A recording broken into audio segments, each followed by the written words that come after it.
This is Coach Lee, and I'm going to talk to you about why feelings fade sometimes in relationships. And this can be a really mysterious, confusing thing, even to the person who's going through it. When you hear from this person who wants to separate from you, maybe if you're married, or they want to break up, and it's this reason that you can't argue with. Well, my feelings faded. Well, you can't debate that with them. And I'm going to get into why that is, and why it's confusing, and why it happens, and what can be done about it. The first reason that this sensation or this experience where feelings fade is from natural limerence. And I talk about limerence in other videos, but it's basically the infatuation stage of a relationship. It's the newness, the madly in love stage. And a lot of times people can continue to feel madly in love because even though limerence will fade with time, it will give way to commitment, companionship, the feeling of family, and connection with this person. And so a lot of people don't even realize that limerence faded or that there was this change in the relationship because things just so smoothly transition and things go well and they want to be with this person. And so they, even years down the road, are still feeling great about the relationship and they want to be with the person. But other people, what happens is they feel that fall off of limerence. They feel when it fades. Things are not as passionate, at least short term. The fireworks are gone, so to speak. And so there's not just this constant desire to be around the other person. And a lot of that is because limerence is there to get you to explore the other person. And the reason you would explore them is because you want intimacy with them. You want that connection with them, that physical intimacy, that intellectual intimacy, and that emotional intimacy. You want that with them. And the way to get it is going to be to explore. You want to know the answers. You want to know their body. You want to know why they feel the way that they do. And you want to share feelings with them and share experiences with them. And it's incredible. It is an incredible high that two people who are in limerence with each other can and will feel. And there's nothing wrong with it. It's a good thing as long as it doesn't become the only thing, as long as it doesn't become the relationship itself, because it will fade and the relationship will turn into more of a companionate, committed relationship that's not only dependent on the fireworks of that newness. You don't want it to be dependent the whole time. You don't want the relationship to only survive because limerence is there. You want to be able to thrive and survive beyond that, beyond just that new and immature form of love. And it is a form of love, and immature is not a knock at that. It's simply saying that it's something that happens in the early stages. It is a means to an end. And that end is commitment, companionship, the feeling of family. But sometimes people don't understand that. And so when the newness wears off, when limerence wears off, they think their feelings have faded, and that means they need to leave the relationship. And that's unfortunate because that usually shows they don't understand how relationships work, but it can also mean that the relationship didn't develop these other things and that it was dependent on limerence. And that's not good. That's one of the reasons that in my workshop, Relationship Reignite, that I talk about that and how to make sure that you are developing these other stages, even if this person wants to leave. But the fading out of limerence is usually and often what people will describe as their feelings fading. They don't feel that passion, that madly in love feeling anymore. And the relationship has not developed these other core aspects that it needs to have, like commitment, companionship, and those kinds of things. Number two, the relationship has peaked. And that's where people have been in a relationship for a very long time.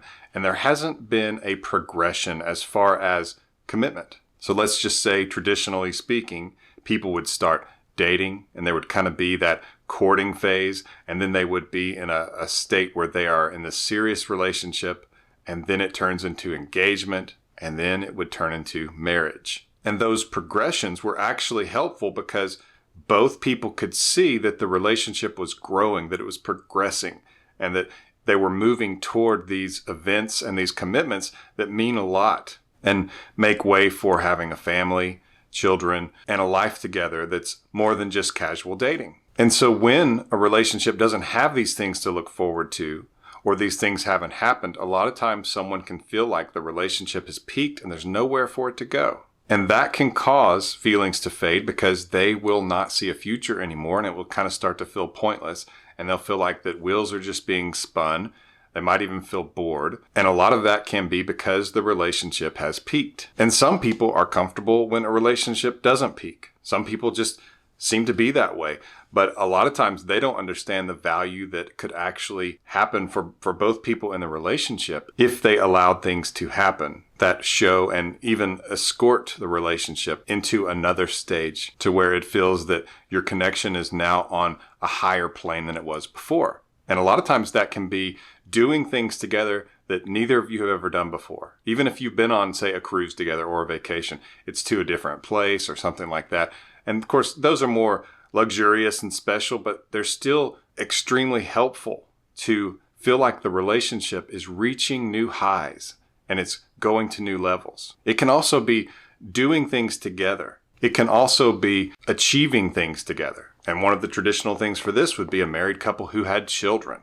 And it would be, these are the children that we made together. They're ours. We brought life into the world together. It can also be just having a home together and all that entails, to where we both live at this place. We have guests here. We go home here. This is where we rest. This is where we eat. This is where we spend our time together, at least most of it. That's another way that it feels like the relationship has now reached a new level. And I'm not saying that you should do this just to try to get the relationship better or to save the relationship. I'm just saying that these are some basic examples of how a relationship can start to feel like it is ascending. Great things are happening and it's going to another level. It's not just static, that it's actually dynamic and it's becoming brighter over time. Before I get to number 3, get some information on my relationship saving workshop. It's called Relationship Reignite. And you can just go to relationshipreignite.com and get some more information on the workshop. And so if you are married or you're in a serious relationship and the other person has said, I think my feelings are fading, or they have, or they're not sure if they want to continue, or they're saying they want out and you're not sure what to do, this workshop can save the relationship. And it is designed for couples in crisis. It's not just for the easy situations. So get more information on that at relationshipreignite.com, or the link is in the description here on YouTube. Number 3 is fear of missing out. And I hear from so many people these days where they're in a relationship and things seem to be going well, and then the partner decides, they see their friends and they're going out, they're partying, they're going to these clubs, they're getting drunk, whatever. And it seems like their friends are having more fun. And so they want to try to do that. They want to try to feel like they are having these incredible experiences like they see in the movies, and that they're getting the most out of life. And they feel like if they don't do that, that they're missing out. And they're constantly worried that if they don't go out this weekend or out tonight, that they're going to miss out on something that they could never get back. And it's a shame, because the best investment that they could make, emotionally speaking, or just for being a human in general, is going to be a connection with another person. And all that energy could be put into the relationship, into building this even beyond what it has been, to a place where the two people do feel like, as I talked in the previous point, that the relationship is not static, that it's dynamic and it's growing and it's continuing to develop and become stronger. But a lot of relationships, the person will feel like that they're missing out by not going out and partying or doing whatever. Maybe that's traveling the world.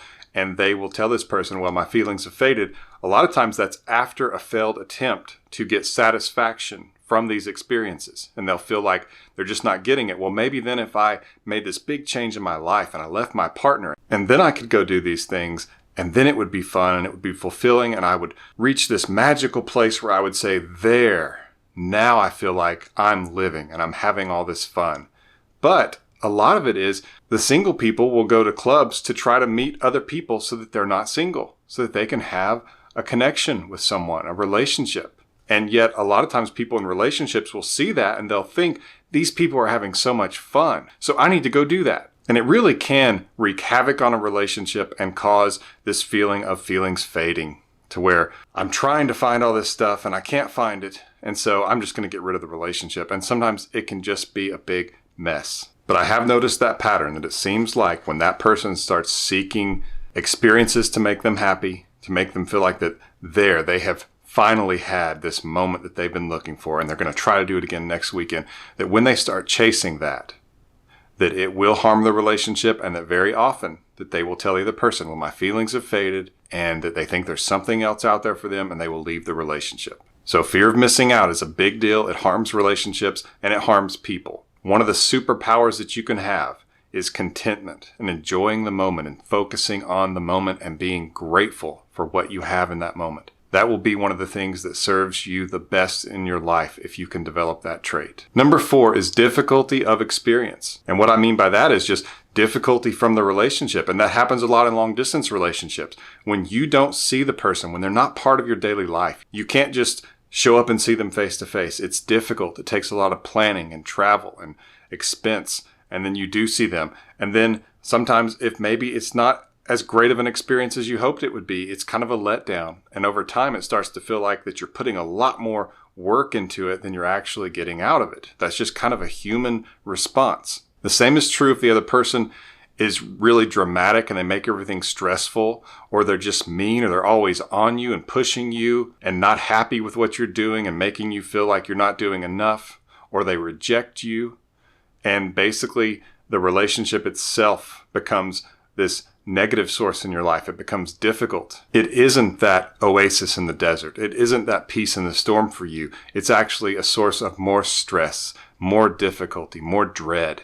You don't want to come home to this person. You don't want to wake up and see them because they're going to just be on you. They're going to be attacking you. They're going to be causing drama. They're going to be causing anxiety. They're going to be rude. They're going to be condescending. They're going to be disrespectful. Eventually, and sometimes it happens quickly, but eventually that person will say, my feelings have faded for this person because they're awful to me. Who would want that? And they can get to that point, and it can be difficult to get them to be willing to reconsider because they feel like they have stuck in there and basically taken this abuse for so long, they're not going to do it anymore. They don't feel anything anymore. And it's difficult in those situations.